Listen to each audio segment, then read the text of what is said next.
Today we're going to chat about something I've been seeing a lot lately, cozy games. Specifically, are we at peak cozy, or is this just the beginning of a cozy golden age? This video is going to be part of a new series called Cup of Cozy, where we discuss topics and have a conversation about them. I'm Toxi and I make weekly cozy game videos, so don't forget to subscribe to see more of this series as well as helpful guides for all of your favourite cozy games. If you're like me, you've probably noticed it too. Every time there's an indie showcase, the lineup is overflowing with farming sims and slice of life games, and I actually get excited every time. I love seeing what's out there. But I've also caught myself wondering, are we starting to see too many of the same kind of cozy game? Are we heading towards oversaturation?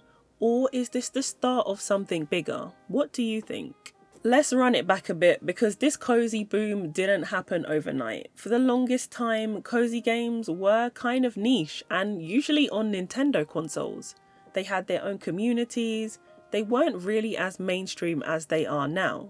Harvest Moon was loved, Animal Crossing had loads of fans, but these were the games that you either stumbled into or played because someone recommended them to you, providing you had the right consoles, which I didn't. Then Stardew Valley changed everything. One person made this huge, amazing farming sim that just exploded.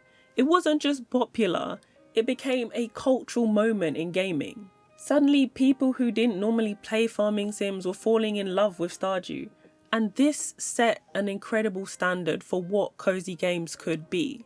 I think my first experience with cozy, in a way, was gathering, mining and crafting in MMOs. I've always found that relaxing.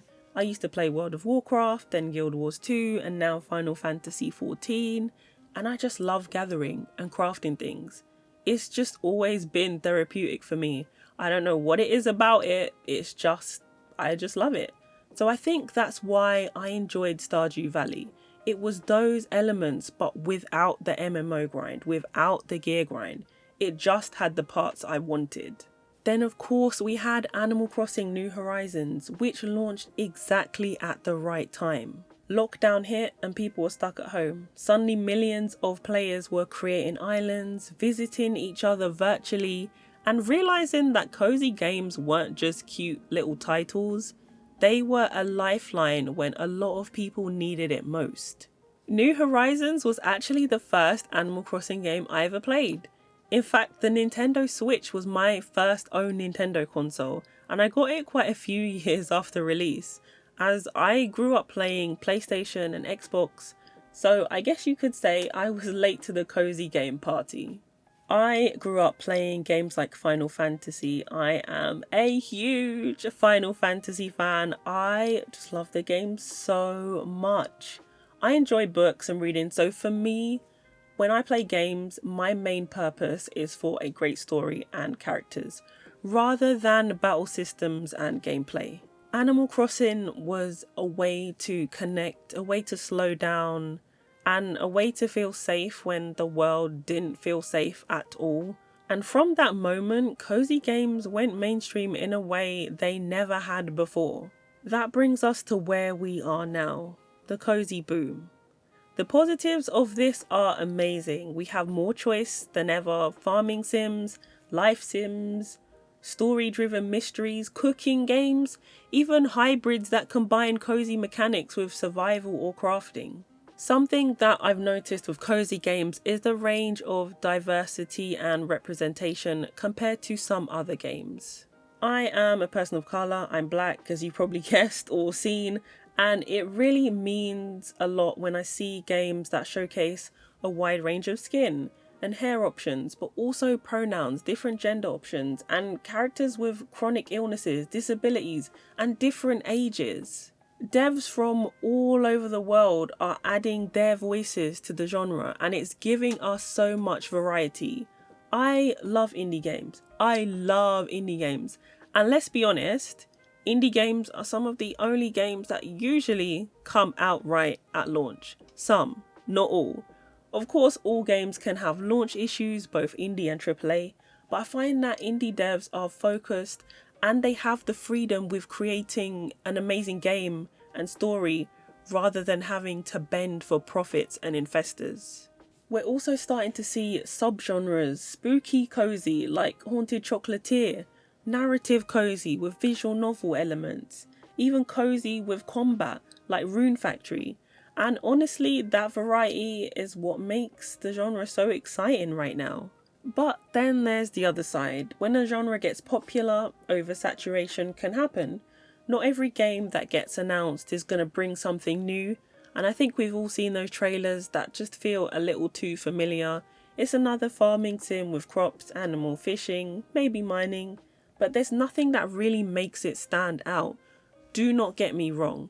I love this and I'll always still play them. I like it. I can't not like it. And then sometimes games get announced years before they're ready or get pushed back, and by the time they actually come out, the cozy community has already moved on to the next big thing. That hype cycle can burn people out and it can make the whole genre feel repetitive. So, what does the future look like?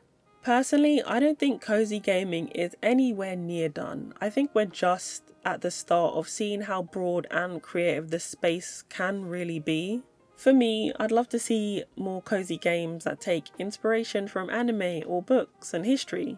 Imagine a cozy game inspired by the Apothecary Diaries. You're gathering herbs, solving little mysteries, and living this slow but meaningful life in a palace. On that note, we are actually getting an Apothecary Diaries game, so my dream has come true, but you know what I mean. Or more cozy games that lean into fantasy worlds like YA novels with found families, magical towns, where the NPCs feel alive. The NPC writing is so important and really helps shape games. It's not just visuals. A good cozy game for me has a great story, great characters and writing, and brings something fresh and new or a little different from the others. I'd also love to see more cozy games that step outside of the traditional Western farm setting. Don't get me wrong, farms are great, but there's just so much untapped potential in storytelling from different cultures and traditions. More cozy games inspired by tea houses or by African folklore or life in South America. That's where the stories really shine. It's about finding joy and comfort in everyday life. And there's so many ways to show that. These are the things that I would like to see more of. So, do I think cozy games are oversaturated? Not yet. I think what we're experiencing now is the growing pains of a genre that's suddenly become popular. Some games will fade away, some will feel like copies, but the ones that bring something new are the ones that are going to stand out. And they're the ones that will shape the future of cozy gaming. I have to say, this applies to all genre of games, not just cozy. I think with any genre, it's hard to make a game stand out when there are so many that are similar. For me, cozy gaming isn't just a trend, it's a whole new way of people connecting with games. It's not about high scores, it's not about beating bosses, it's about slowing down, finding comfort and enjoying small moments. And that is something people will always want, because cozy gaming speaks to something universal in all of us. What is cozy to me may not be cozy to you, and vice versa. But what do you think? Do you feel like we've hit peak cozy right now, or is it just the start of cozy? I really want to hear your thoughts in the comments, because honestly, this is a conversation the cozy community is still figuring out. I hope you've enjoyed this video. It's a little different from my how to do this thing, but I want this series to be a way to share my thoughts and open discussions in the community in a way that's constructive. So if you enjoyed it, don't forget to subscribe for more. I hope you have an awesome week ahead. Take care. Bye.